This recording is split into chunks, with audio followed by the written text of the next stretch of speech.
So I got home at around 11 p.m. Late night at the office turned into an even later night at the bar. About 4 drinks deep at this point, and I'm tired, just about ready to fall asleep as I stumble through the doorway. I lay down on the couch and reach for my bag of joints and spark one up as I pull YouTube on my laptop. I'm in the middle of watching some luxury cruise tour, close passing out when I hear the front door open. I sit up and turn my head slightly, just enough to see my roommate coming in. He hangs his jacket in the closet and doesn't say anything, and walks slowly to his room, which is normal enough. I'd been living with him for about 3 months, long enough for me to pick up on most of his tendencies. The guy really doesn't talk unless spoken to, which was far from a problem for me. He also generally kept things clean on his end, never causing much in the way of problems. I really couldn't complain. So I go back to watching YouTube, and about 5 minutes later, I hear the shower in his room turning on. Once again, nothing strange. At this point, I'm watching bare-knuckle boxing highlights with my eyes half open, maybe 1 or 2 minutes away from passing out. I'm remembering waking up in darkness, my head hurting, my throat dry as hell. I sat up slowly, waiting for the grogginess to settle into something manageable. Once it did, I grabbed my phone, checked the time. Around 3:30 a.m. from what I remember. I was starving, and so I got up, began walking towards the fridge. And then I noticed it. A soft but ever-present noise in the background. It took me a few seconds to really recognize what it was. The shower. Suddenly, the events of last night began replaying in my head. Drinking at the bar, Ubering home, laptop, couch, my roommate coming home, the shower turning on. I stood there for a while, trying to make sense of it. Maybe he went to bed and forgot to turn it off. I shook my head. There's no way that happened, I thought. Maybe he slipped and fell. Realizing the implications of this, I rushed towards his room, but found his bathroom door locked. I began pounding on it. "Hey man, you all right?" No response. I considered kicking the door down, but decided to call 911 before I did that. I took my phone out, preparing to dial when I noticed that I had an unread text. One from my roommate. "Hey man, I couldn't sleep, so I went over to my girlfriend's place. Not sure when I'll be back. Sent 2 hours ago." I look at the bathroom door, then back down at my phone. Everything about this was wrong. First of all, my roommate barely texts me, and certainly never to tell me that he's going out. Second of all, I know for a fact that he's single and has been for a while. And third of all, who the fuck was in the shower then? I tried calling him. No answer. Sent him some texts, but no response. I walked over to his desk and saw that his keys and wallet were still beside his laptop.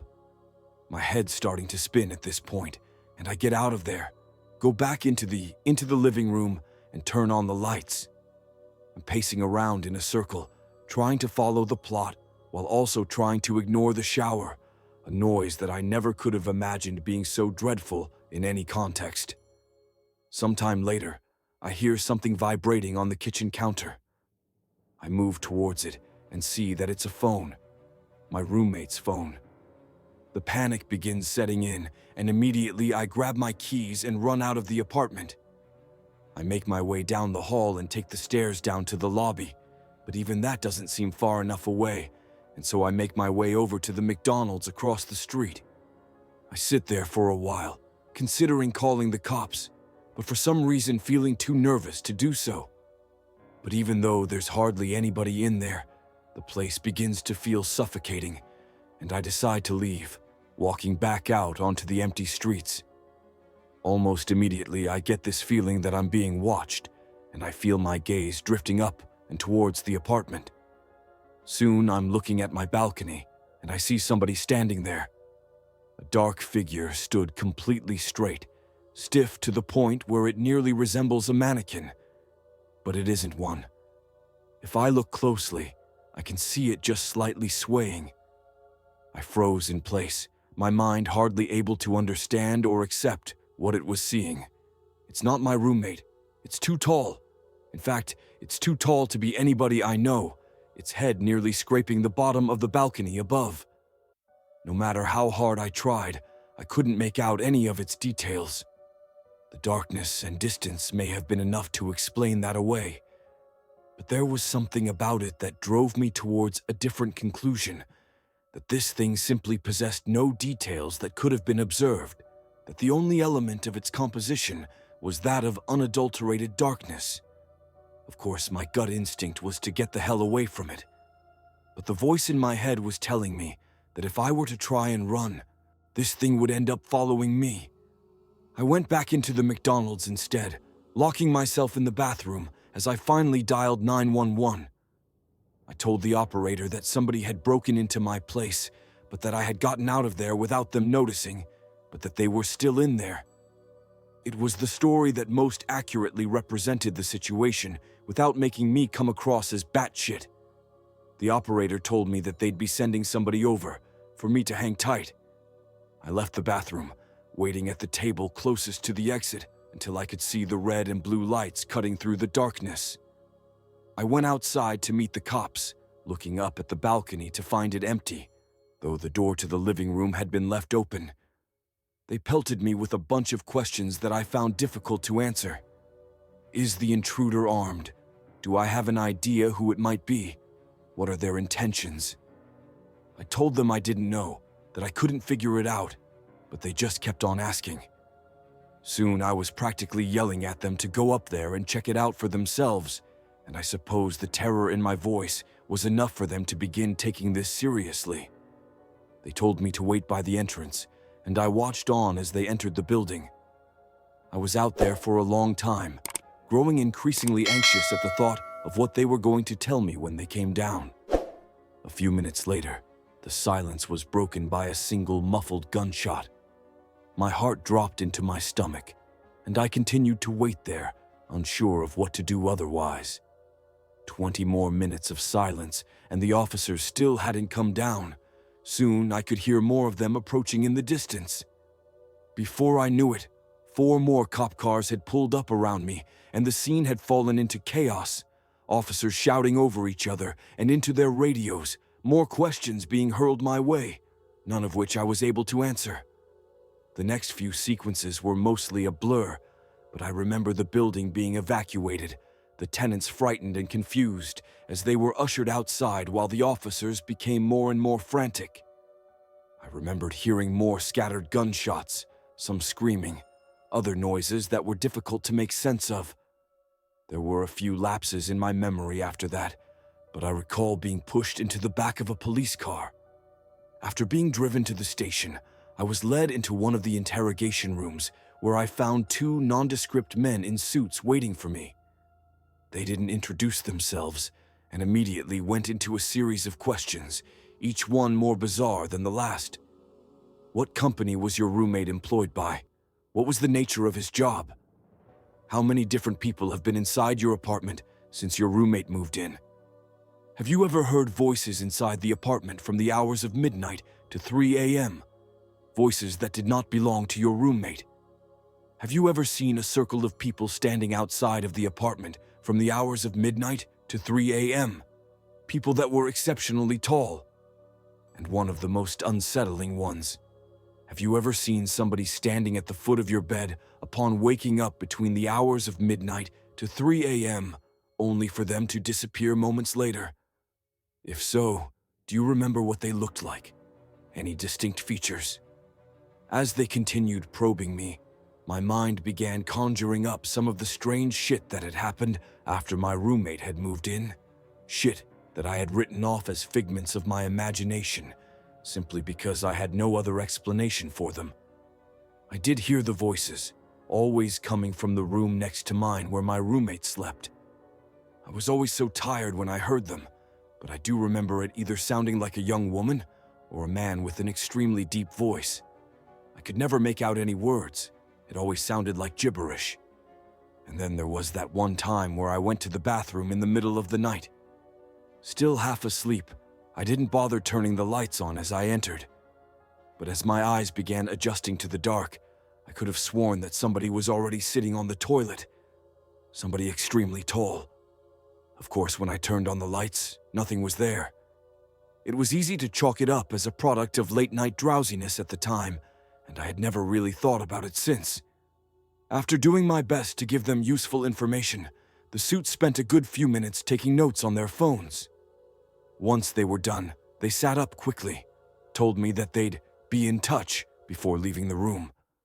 A cop came in a few minutes later and told me that since I couldn't return to the apartment, they would set me up in a nearby hotel until they were able to get the situation under control, and that I should stay put until they gave me a call. "What happened?" I asked him. "What did you guys find up there?" He stared at me for a long time, not as if he were deep in thought, but as if he held deep aversion for what he was considering telling me. Eventually, he just shook his head. "I don't know," he said. I really don't know." I nodded, tried to smile, though I'm sure it didn't come across very well. It's the next day now, and I'm in the hotel. Of course, I couldn't sleep, couldn't really eat. The officer hasn't called me yet. When I try searching up information about the evacuation on the internet, all I can find are articles claiming that it was due to a fire. A fucking fire. Update. I fell asleep and I just woke up. It's 1 a.m. now, and I can hear the shower. I work at the Lone Star Diner, off the road from Carson City to Reno. Diner name has of course been changed for obvious reasons, more on that later. Why do I work at the Lone Star Diner, off the road from Carson City to Reno? Well, because, kind stranger, my life plans didn't work out. Generally, if you're caught working at a diner past college specifically, one in the middle of nowhere, it might mean that things aren't going so hot. But still, why this diner? Why Lone Star specifically? I'm aware you probably aren't actually asking these questions, but I nonetheless believe they deserve a response. Of all of the diners in the world, what makes Lone Star so special is the pay. The pay is fucking great. There are maybe 10 other diners within a 30-minute drive from where I live. Most of them average out to a little over minimum wage. Meanwhile, Lone Star is whipping up a mean $50 an hour. And that hourly rate is due to one single solitary reason, no matter what anyone tells you. Because of him. My first day on the job was fine, more or less. I'd worked customer service before, so I felt like I could run with the strange surprises that came unique to diners. I was able to adapt to the inconsistency of the rules pretty quickly. Unwritten rules, like some areas in the restaurant, need to be spotless at all times. Others, boss lady couldn't give less of a shit about. Serve customers quickly. But not too quickly, asshole. Customers here don't actually like it when you show up too fast. Give them some time to feel the floor under their boots, to miserably stare ahead and mourn what could have been. You know, diner stuff. They're here because they want to be alone. Pardon the contradiction. Of course, vaguely defined, whispered only by ghosts. Rules extended to the cooks as well. If you were, somehow secretly, celebrity chef Marco Pierre White in the flesh, your mandate was to keep your damn prowess to yourself. Your job is to make the classics as decently as possible. Not bad, but not amazing. Just poor enough to be really good. That's what the customers are here for. As the weeks unfolded, I rose, or I suppose, crouched to the occasion quite well. You want intentional, pinpoint precision mediocrity. You've come to the right person. Most of the patrons just wanted coffee and brunch, brought to them at medium speed, with a semi-predictable cadence of waiter or waitress check-ins afterwards. Done, done, and done. Not one for subtlety. One day I finally decided to ask my boss the question in the middle of a shift. I didn't want to ruin a good thing by doubting it, but fuck me if I wasn't a little curious. Not a full look at the gift horse's mouth, more of a skeptical side-eye. Why $50 an hour? She didn't even look up from her task at the register, methodically counting out bills. Said it on your first day, you gotta be good at following the rules. And when it's an important rule, you'd better be damn well perfect. High expectations here. I made a face. Right, high expectations. You think I'm joking? No, ma'am, I guess. Why did I even speak up? I just think you're running a really cool operation here. Cooler than you might realize. It's still work, but the whole thing seems fair? Christ, my waffling skills were abysmal. Add that to the list of intentional mediocrity. Booyah! She looked up from her duties and shot me a stern look. I don't run this ship, and following the rules here means that you take care of yourself. I'm sorry. I am your employer, sure, and I'll pay you well to be here, sure, but you should be aware there is plenty more going on here than just you in this diner. She glanced down at her watch, then sighed. I usually save this speech for the end of the month, but you already caught me halfway through it. So, the Cole's notes. If you don't think you have it in you to follow instructions clearly, without protest, and without asking too many questions, then you should leave. Quit. No harm, no foul. A week's worth of pay on the house. The conversation sputtered shortly after that. I tried to find an opening to ask more about what she meant, but she was closed off to the topic moving forward.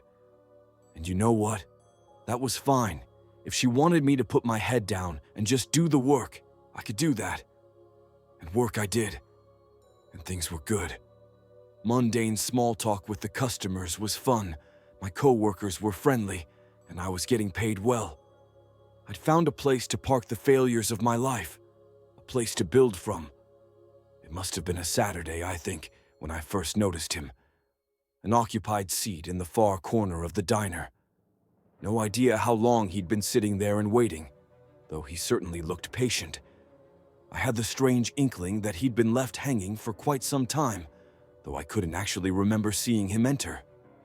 Brown corduroy shirt, short hair, mid-50s it seemed, a reasonably calm smile. Normal-looking dude. I started making my way out from the back and headed towards him. Immediately, I felt a tight grip on my arm. It was Melanie, my boss, with a forceful clutch enough to make me drop my notepad. Her fingers tightened around my forearm, sharply pinching my skin. "Important rules," she said. "What?" "You remember our chat about rules? Well, this is the most important one, okay?" "Okay." "That man, over there, in the corner." She motioned to the man who had caught my attention, sitting upright, hands softly clasped together, coy smile across his face. "You don't go up to him. You don't say a word to him. But he's a customer." Her hold intensified. She was hurting me. Almost as if she was taking out some sort of unseen anger on me. "I'd like to ask you right now to be smart enough to not ask questions and just follow instructions. You don't go to his table. You don't talk to him. You can look at him. You can shout across the room at him if you'd like, though I can't imagine why you'd ever need to do that. But you do not approach him, and you do not take his order." Or a sharp exhale through the nose, a shake of the head, and a glare from my manager. It's different every time, but it ain't pretty. I watched him from the short distance I'd been afforded. It was hard not to. She did too. Unlike the other customers here, I didn't get a sense that he was here to be alone, to reminisce, or to take part in the comfort ritual of a lackluster Eggs Benedict over rye. Instead, I had the sense that he was just curious, mild-mannered, content, but curious. My shift ended not too long after, so I didn't actually get a chance to watch him leave. Regardless, the experience of seeing him and learning about the rule he was connected to left a bizarre, dampening feeling on my mood. I liked my job. I liked coming home and unwinding. I didn't mind being in the middle of nowhere. It felt nice to look up at the empty sky filled with stars, to see them shimmer and shine, and even occasionally shoot across. I made a wish that things in my life would stay simple. I started to get a sense of his cadence. He'd usually show up once a month. The rare times I got to see him, I'd try to squeak in the odd question to my boss. Questions like, who is he? Where does he come from? And has anyone spoken with him? All mechanically met with, I don't know, and if you're scared, you're welcome to quit. Then, as fate would have it, one day boss lady fell incredibly ill. My coworkers and I had to convince her to go home midway through her shift, her sickness falling uncomfortably within the usual 1 to 3 day window at the end of the month when our customer would typically appear. And of course, there he was, right after she went home. To my benefit, the other waiters and waitresses working the rounds were well aware of his presence and knew exactly what to do whenever he arrived. All of them knew to steer clear of him. Nevertheless, driven by a foundational curiosity that I just couldn't shake, I used this opportunity to go for it. I shouted a single thing across the floor, knowing Melanie wasn't there to chide me. "Hello, sir. What brings you here?" I asked him. He turned his head from his fixed position in his seat and put a hand to his ear. Clever. I said, "What brings you here?" I called out again, a few notches louder this time, garnering some odd looks from our Thursday patrons. To my surprise, he spoke back. I'm not sure why I was expecting his voice to carry the tone of some twisted, demented demon. Maybe the fear Melanie had instilled in me. The man sounded exactly how he looked. "I'm sorry, dear," he said. "I'm afraid I'm not sure what you're saying. Can you come over here and ask me again?" Nope, I was good. "And I don't mean to be rude about the service," he continued, "but it feels as if no one has taken my order for quite some time now." I let the exchange end there, diverting my attention back to the other guests. As always, he'd eventually disappear without fanfare, without the clatter of the entrance bell or any sight or sound of his steps across the diner floor. Our backroom conversations about him remaining dreadfully short while he was there, just, he's here, and he's gone. And the odd when we really needed to say it. I feel really weird about this. It took me a while to understand where my brazenness to address this strange middle-aged man came from. In truth, I was just afraid. His presence and all of the questions tied to his being at our diner were disrupting this otherwise great arrangement that I felt I had. It seemed right in the moment to stand at the very edge of my bravery and say something to him. Of course, now that he was gone, I just felt worse. The next week, I was invited to something pretty interesting at work. I generally have a good amount of visibility into what Melanie, boss lady, does on a daily basis. The only element that remained elusive was her bi-weekly check-in with a particularly sharp-dressed, agent-looking fella. There was a pretty consistent presence of state troopers, agents, and similarly uniformed men and women dropping into the diner, though I seldom paid it mind beyond simply noticing it. Midway through wiping down the tables, only an hour or so into my shift, Mel swung by and said, "Hey, want you in the meeting with the big boss, if you have a few." "The big boss?" Sure. Yeah, coming.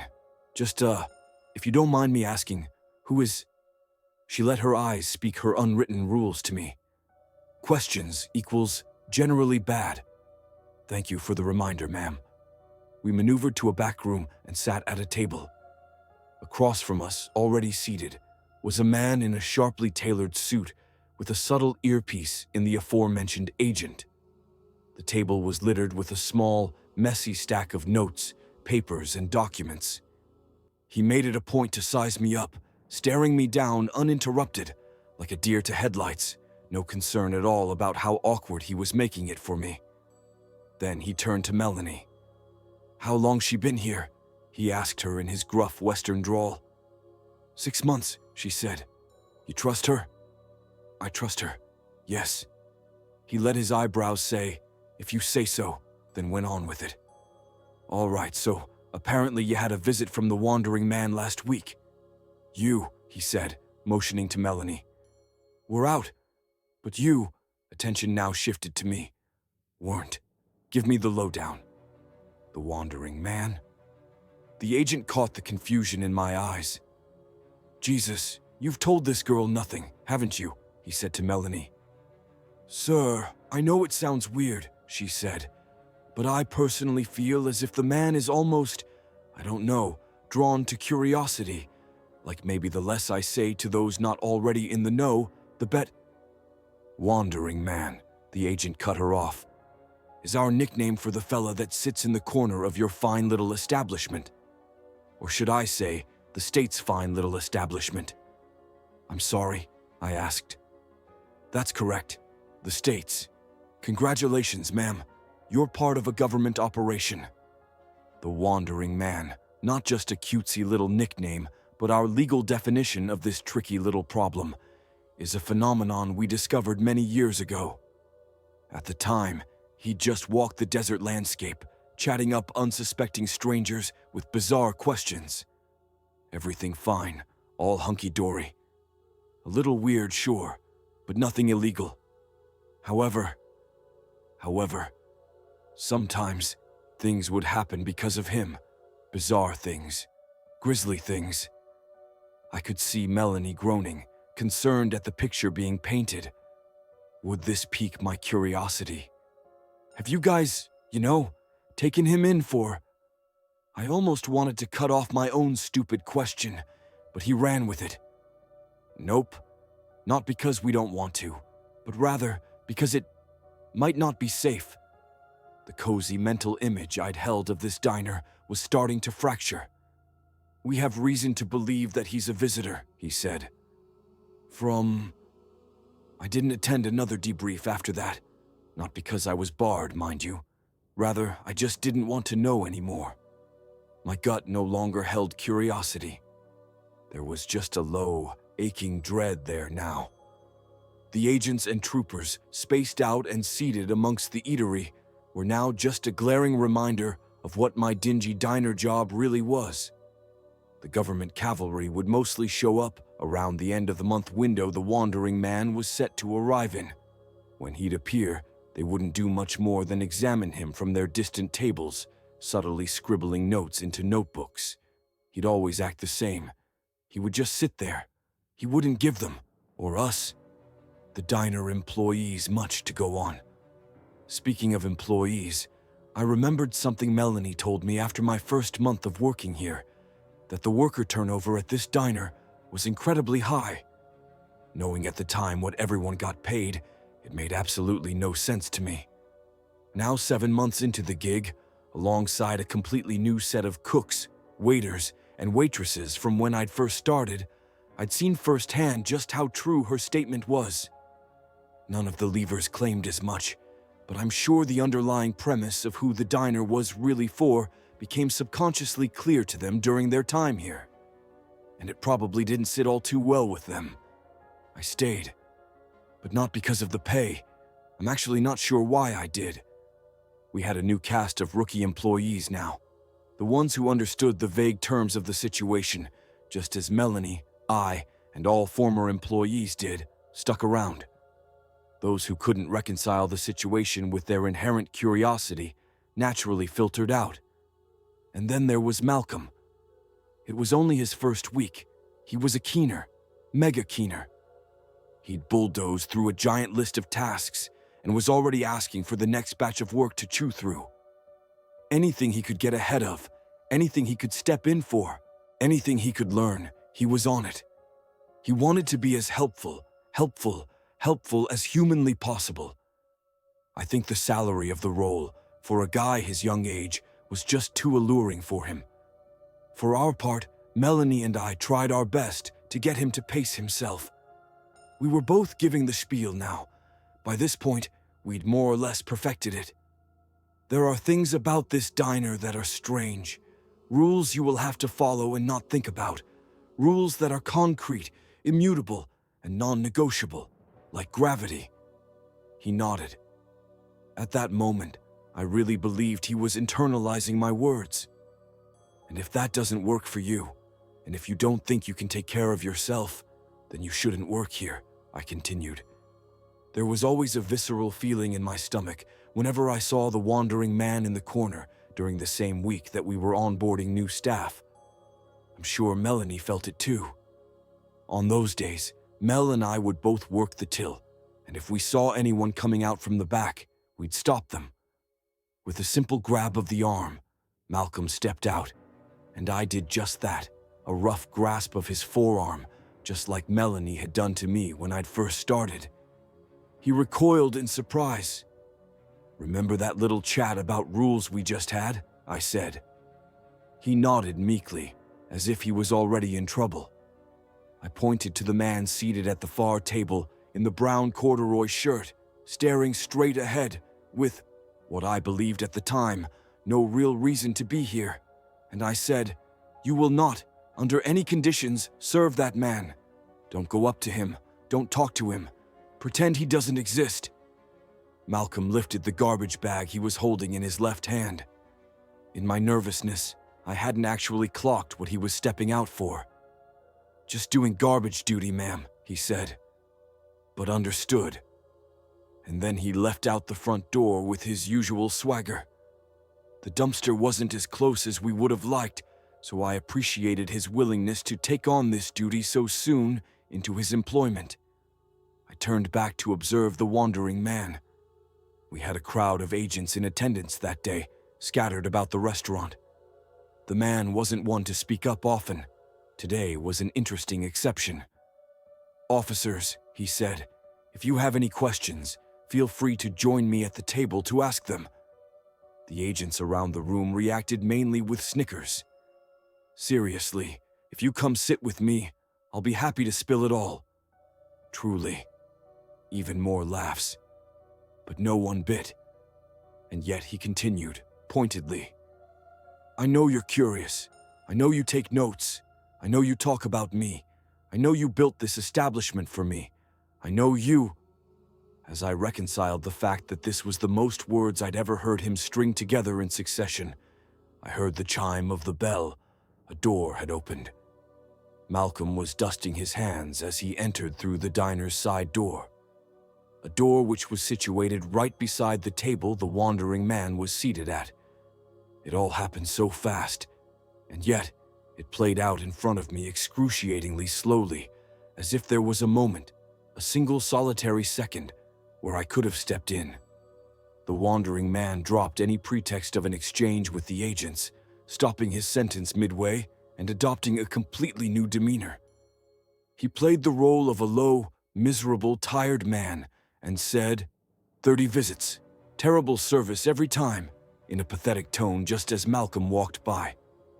Malcolm, instinctively, plucked a notepad out from his chest pocket and turned his head to face the man. "Hey, I got you, Chief. I can have him ring something up for you.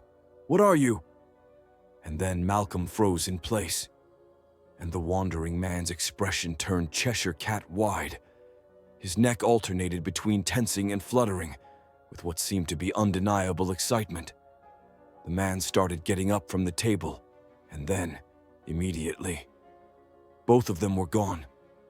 Malcolm and the Wanderer had vanished out of existence entirely. The insanity of the moment was interrupted by the coded language I heard blared over a megaphone. Nonsensical agent speak that has been seared into my memory forever. Alert level black. Wandering target has compromised a civilian. I repeat, civilian has been compromised. And that was that. Melanie quit in the days after. She wasn't mad at me. She told me she always knew she'd leave after the 10th disappearance. Why that specific milestone was required, I have no clue. All I could do from that point was continue to work. On my commutes home, or during lunch breaks, I would look up at the stars and put out the wish that Malcolm be brought back home. Back from wherever he'd been taken. The debrief with the agents brought me no solace. The exchange with them was simple and short. "Where was he taken to?" answered with, "He's gone now." With a perpetual dagger in my soul now, I had only the smallest of silver linings, if you can even call it that. A lesson. The lesson that I needed to be even more watchful, even more diligent. And on days when the wandering man was visiting the only server at the diner. No exceptions. I knew the agents weren't happy about that. None of them said it to me explicitly, but I could tell that they would learn something new about him every time he whisked someone away after a mistake was made. It was a weird, Darwinian setup they had created. We were a zoo they could use to learn more about a specific animal, a specific entity, a specific visitor. No dice. They just have to watch him sit now, or wait for him to do something different. I waited for the 3-day stretch at the end of the month that he usually appears in. Things were quiet up until that point. When he finally showed up, it wasn't what I expected. For the first time ever, I saw the wandering man walk right through the front door. In the dead of night, at the tail end of my shift. I was at the till, paralyzed, as he took step after step to close the distance. And then, he was right there, standing in front of me. And I was sure, absolutely sure, that I was going to die. He smiled. "Don't worry, I have my own little set of rules I play by," he said. I didn't say a word. This was no man's land right now. "I know you've been curious about me. I've admired it from the moment you first spoke up to address me. Cautious curiosity is a great thing to see in someone, especially in such a reckless species. Please, please just go. I'd like to answer a question about why I'm visiting. I'm sure you'd like to know why I'm here, right? I'm not curious anymore. I swear I'm not." He laughed. "The answer is really painfully simple. This little game, this little charade I'm playing, it is just so unbelievably fun. Please don't kill me. Please. You truly have a wonderful planet. I will return again soon, promise. Give me a month, maybe 2 this time." A sincere, kind smile delivered with kind eyes. "I'll come back with a new game." And then he was gone. It took me a minute to realize that there was a cake box sitting on the counter beside me. Maybe it was there the whole time he was speaking to me. Maybe it materialized right after he left. I opened the box to find Malcolm's severed head, a blank expression on his face, sitting on a bed of poorly and confusingly organized flowers. Almost as if there was an intention to create a floral arrangement, but no understanding of what something like that would look like. On top of the horrific display, written in an almost childlike handwriting, was a note that read, "I brought him back, just like you wished." The worst thing about being trapped at a diner in the middle of nowhere is that you realize that there really is nowhere else to run to. Every single part of our planet is blanketed by stars, by open sky. Someone could drop in any time. Lately, I've been waking up still exhausted. Even if I went to bed early, I'd wake up feeling like I haven't slept in days. Trying to get out of bed for work was almost impossible, which was strange for me because I was always a high-energy sort of person. A few hours of sleep, and I was always good to go. I was at a loss as to what was happening. After a barrage of tests, even my doctor couldn't find anything wrong with me. The only recent change in my life was my boyfriend, who had moved in, and I was sharing a bed for the first time in my life. Stephen was the first love of my life, and this was my first serious relationship. I didn't want to spoil things by making him sleep in the spare room. I liked having Stephen around.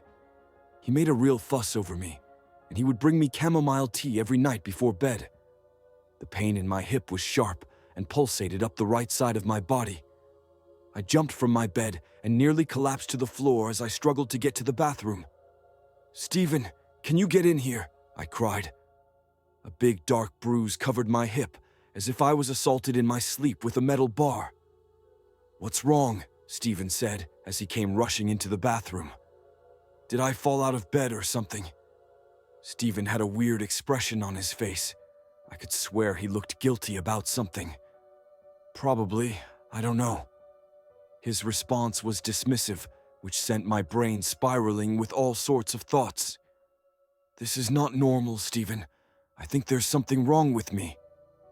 "You should probably see a doctor then," he coldly said, before quickly leaving the bathroom. My doctor was still at a loss and suggested I should see someone who could rule out anything nefarious. Stephen was still dismissive of me as we drove to the hospital. "I'm sure it's nothing. You're probably just stressed from work." People don't wake up with bruises over stress, I angrily thought to myself.